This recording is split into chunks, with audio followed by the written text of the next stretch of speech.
Umama wengane uthi ingane yakhe ibisiqoshwe izikhawu ezintathu egumbini lokufundela ngenxa yemiyeko.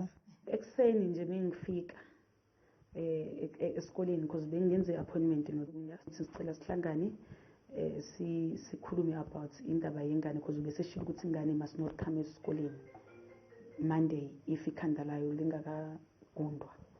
He had me, you are racist. Lo mama uthi uzamile uxoxa nothishanhloko wesikole kodwa kunokuba udaba lolungiswe nguye bazithola sebebhekene nomyeni kathishanhloko ongabaphathanga kahle. And then he said, I'm going to go and grab your child out of the class.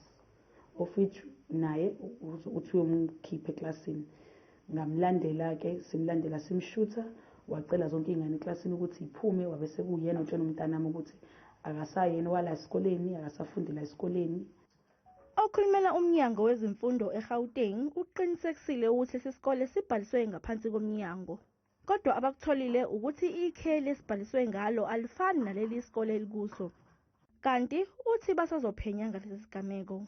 We have discovered that they are a registered entity, but they now operate, with a new name and the new location, which is illegal.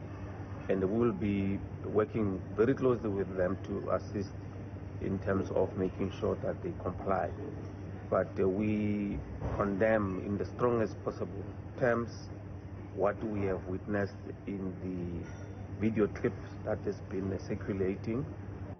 Emva kokusabalala komfanekiso wevideo ezinkundleni zokuxhumana lapho umama walomfundi echaza ngesimo abhekane naso, e-EFF esifundazweni ikhethe ukuyobhikisha ngaphandle kwesikole. Okwamanje kusahlehlisiwe ukufunda nokufundisa kulesi sikole. Kanti unina wengane uthi usevule icala lokushaya.